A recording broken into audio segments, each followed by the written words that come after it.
I will not say who I am. I will not say what position I held that allowed me to be aware of the information I'm about to share. Suffice to say, I don't hold it anymore. I have read some of the letters directed at Seth and Fox complaining about Season 8 of Family Guy. While I can't officially make these statements to any press, I don't want to stay quiet anymore. Many people will feel that Season 8 was just off in an odd sort of way. For anyone who took note of Season 8 of Family Guy for any specific reason of elevated graphic violence, I wanted to say this. Seth MacFarlane was going through a lot during the times these episodes were written and produced. He was heavily involved in writing the episodes alongside series writers, several of which made comments later regarding his apparent state of mind during writing sessions. However, more recently, when looking for corroborators, my ex-coworkers denied Seth being involved as he was, as well as Steve, whom I'll explain in a bit.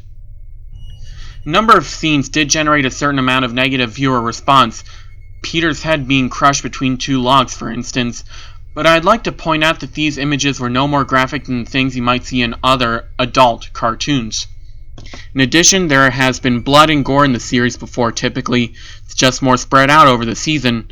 However, if you did feel that such imagery was out of place for the series, you'd be right.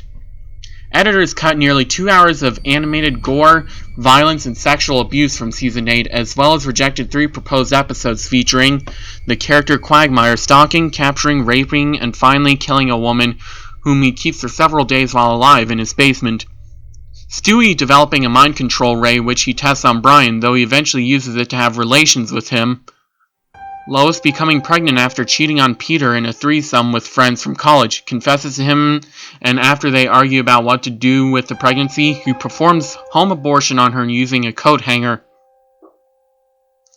The last episode was eventually rethought and made as partial terms of endearment, but was cut from the air for the US despite being shown in the UK and being available on the DVD for the season. I would like to point out the episode Dog Gone, in which Brian loses faith in his ability to write and accidentally hits and kills a dog with his car while drunk by crushing it in half. When he reveals this, everyone but Stewie laughs at him and mocks him, saying that no one cares. Stewie does mock him for a while, but when he realizes how serious Brian is about the issue, he stages Brian's death so that Brian can see the family mourn and feels validated. I suggest you watch this episode while keeping in mind that Seth often represents himself through Brian and Stewie. In this particular episode, I also believe the various dogs and their reactions to their environment reflect Seth's emotions. Early on, when I asked Seth about why he seemed to be emphasizing his use of Brian and Stewie, he just told me he was frustrated with the series so far, that he'd begun to feel like the earlier seasons were idiotic, that the fanbase were morons, and that he was stuck. His name would always be associated with Family Guy. He also told me that he was bringing in someone to help mature the material. He mentioned having worked briefly with the man before. The stressed, slightly manic tone of Season 8 culminates in Brian and Stewie, one of the most serious episodes of the entire series. There are no cutaways, and the titular characters behave in a way that seems to show them in their most distilled forms. Again, this episode was heavily censored and altered. The original script called for the scene in which Brian eats Stewie's stole to be shown, not just employed. Brian considers suicide because he feels his life has no purpose, and Stewie saves him with their friendship. Following this episode, the tone evens out and things return to more or less normal for the series. There is nothing particularly occult or metaphysical regarding the circumstances around the making of Season 8. None of the writers or animators went insane. There was no mysterious deaths or possessions, none of that. For those of you looking for a twist or reason, I will say this. While Seth usually seemed tired outside of working, he did his best to keep up appearances at major events and gatherings. However, it was said that he often looked sicker or more listless in the presence of his consultant. I assumed this was the man Seth had mentioned to me earlier on, and was reluctant to say no to suggestions he said consultant, whom I will call Steve, made. From what I've gathered, he didn't really start making suggestions during sessions until about episode 3, but was talking to Seth in private about the series. He was silent for some time, almost absent aside from just sitting in, and then began to converse more actively with Seth and the co-writers by the middle of the season. While those who had to deal with Seth did usually seem irritated or perturbed by his presence, he did have some connections. Dwayne Johnson's brief appearance in episode 10, Big Man on Hippocampus, was attributed to Steve. And I was told Mr. Johnson, when jokingly asked by one of the crew on set as to how he got to do the scene, commented that he was only there because he owed a favor to Steve. He acted uncomfortable at the time, and even during filming the short, it was done in one take, and he was not asked to do it a second time. From what I've heard, Steve was present and seemed pleased by the fact that Mr. Johnson was visibly uneasy. During one session, the second time I saw him in person, I did question Steve directly about the suggested plot, and when he turned to look at me, I was genuinely scared.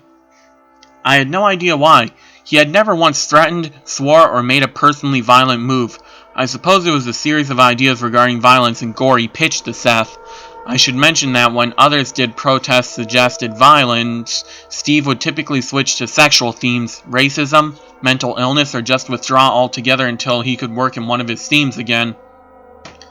The pitch I was concerned about was for a running gag. The question I asked was something along the lines of, I think what we're doing may be too much for one episode, April and Quahog. Blood is okay once, maybe twice in the episode, but showing the same man dying over and over again might be a bit much. The gag being pitched was that Peter, at various points in the episode, runs over the same man, who, despite being whole and alive every encounter, is increasingly mauled every instance, with a different recurring character running over and screaming that the man was dead. Seth was unaccompanied to the writing sessions for episode 17, and he was much more energetic than I had seen him in months. He was almost celebratory, and it showed. He picked some of his favorite musical numbers from the series, cut or not, for the end of the episode, the plot of which seemed to have been a symbol for his own self-redemption. I've been unable to track Steve down since to find more about him. No records exist within the company to show that he was ever officially signed on or paid, and I believe they may have been privately hired by Seth. For what reason, I have no idea. I'm just glad to know he's gone. Well, this creepypasta was actually pretty good, I would say, for a lost episode pasta. Nothing really seemed supernatural. In fact, everything they talked about sounded like something that would actually happen in Family Guy. I've only seen one episode by myself. However, I have also seen all of the Mysterious Mr. Enter's animated atrocities episodes, or anything else he may have done regarding Family Guy. I've basically seen all of Mr. Enter's videos discussing episodes of Family Guy, and from what I could see there, Season 8 was definitely one of the darker ones, even though only one of his episodes discussed a Season 8 episode, which Peter Asmund is the name of it, and it was not mentioned in the actual creepypasta. You know, that's the one where they try to say it's okay for a woman to sexually harass a man and stuff like that. Oh, and there's a Terry Schiavo joke at the beginning of that episode. And I did read up on the episodes that were mentioned in this creepypasta, which include Brian and Stewie, and this is all based off of Wikipedia, so don't attack me if I'm wrong, blame Wikipedia, but Brian and Stewie just kind of talk.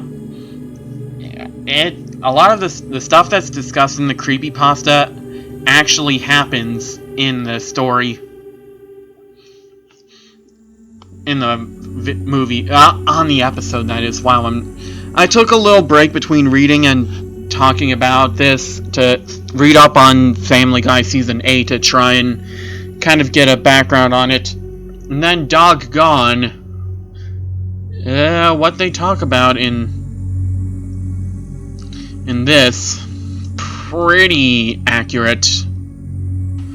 Okay, I know I'm all over the place with this, but I'm going back to Brian and Stewie, where they talk about eating Stewie's waste.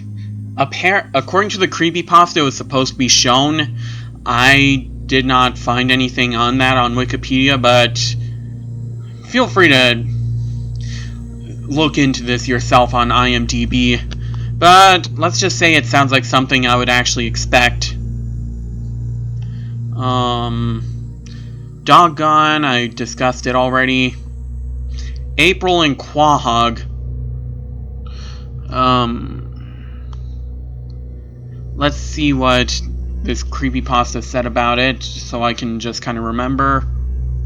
I'm not really seeing anything about blood, but there is probably violence, because there is apparently a scene in which someone says the N-word in a black neighborhood.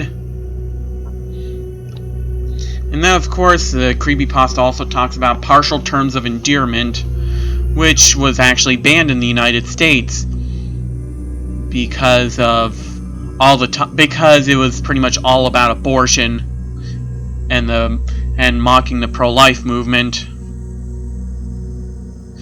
And pretty much everything that's said in the creepypasta, I would have to say, is probably in the actual episode.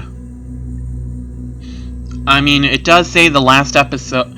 It lists 3 rejected proposed episodes from earlier. The character Quagmire kidnapping and murdering a woman after raping her.